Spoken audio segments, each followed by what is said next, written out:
In this video, I'm doing a reaction and review of Emma Chamberlain's house that was featured on Architectural Digest about a month ago. Before I start, I just want to say I love Emma Chamberlain. I think she's so authentic, so real, and so relatable. She's much younger than me, but I listen to her podcast all the time. And even though there is an age gap, I genuinely relate to what she says. She's inspiring. She's one of the best Gen Z personalities I can think of. I also appreciate this era that we're living in. I'm 35, and because of the internet and social media, you can actually connect with someone much younger than you and I still find them meaningful, talented, and relatable. So, yes, I just needed to say that. I love Emma, I love her style, and now let's begin. Let's talk about her house. So, let's begin with the artwork, the painting from her dad. I love that she put it there. I always say artwork should have meaning. It shouldn't just be generic decor.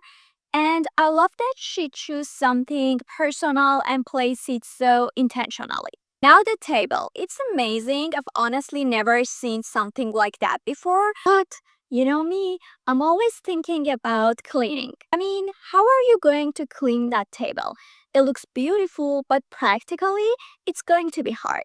Moving on to the room with the skylight. I love the skylight. I love the window. I love how she designed the corner. And I love that she created a kind of a wall inspiration with different paintings and ideas.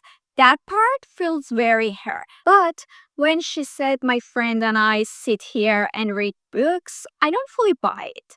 The books look staged. They are placed on the bench, but there are pots and sculptures on top of them. Are you really picking up a book, moving the vase, and putting it back every time? I'm sorry, but I don't see. It feels styled, which is fine, but let's call it what it is. And also, I don't like the rug. I love the room, just not the rug. Then there is the record player. It looks beautiful, like a proper console with drawer and everything. But because she's so honest, and that's what I love about her, she admitted she's never actually played a record there. That's exactly what I try to avoid in my own space. If I design something for myself, I want to surround myself with things I know I will use and enjoy, not just objects that sit there looking good but serving no purpose. Decoration without function? I'm not into it. That said, her house is full of authentic pieces. You can see she curates things while traveling or vintage shopping.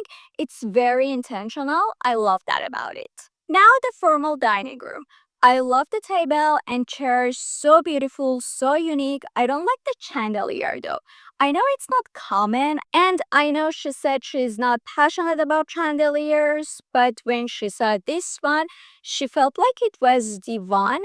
But I'm sorry, we've seen this style before. I've seen similar lighting in other celebrity houses, like Jess Tyler Ferguson house. So I'm not convinced it's as unique as she thinks. Also, I don't like the rug. I don't understand that color combination at all. Now the kitchen. She said she wanted a green kitchen, and this is not a typical green. It's more of a pastel sage mint tone, and it looks amazing.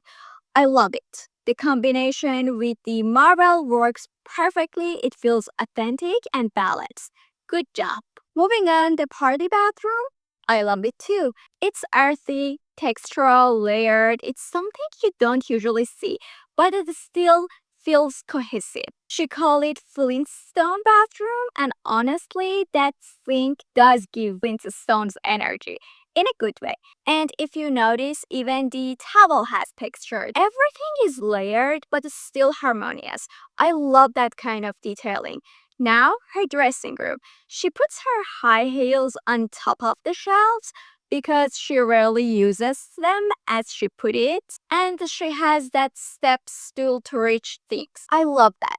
It's practical, but it still fits the room aesthetically. That's how functionality should be done.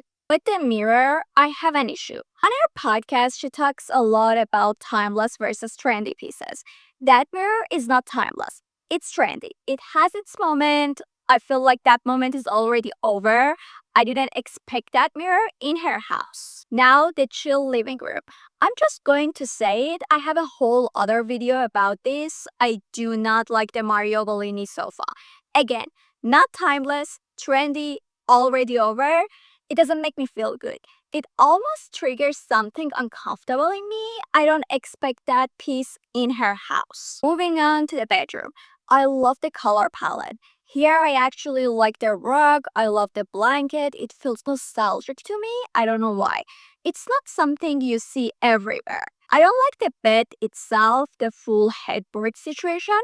Not for me. But the rug, the chair, the blanket, perfect. And I love that she has a lap desk, practical, functional. I'm here for that. Now the main bedroom, bathroom. I love it. The coloring, the marble, the vibe, it feels elevated and mature. And honestly, comparing her house to Kendall Jenner's mountain house, which I just reviewed, Emma's feel more livable to me. More personal, more grounded, even though they are both in fashion, Emma's house feels more aligned with how I want to live. The bar area, I like it. I prefer this kind of bar over those massive endless shelves. And the copper details she mentioned. How it will age and hold marks from glasses and parties. That idea is beautiful. It becomes a memory holder. I love that concept. What's funny is that she finds these vintage, meaningful pieces online, Etsy, eBay, very Gen Z, but she still cares about meaning. That mix is actually really cute. Moving on, let's talk about patio furniture.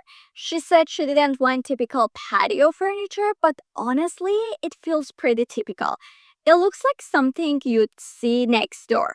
The corn table isn't my taste either. One thing she said that I love, she likes furniture that becomes a conversation starter. That's smart. When people come over and there's an awkward moment, a piece of art or furniture can break the ice. If you learn anything from her house, let it be that.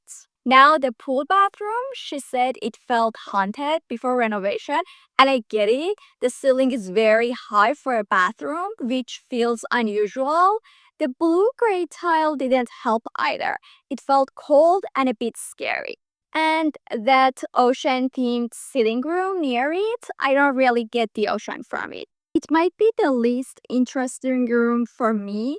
Maybe that's why it was shown at the end. Overall, good job. I like the house, especially compared to Kendall's. I prefer this one. That's it for this video. I'd love to know your opinion. Let me know in the comments section. Hope to see you in the next one.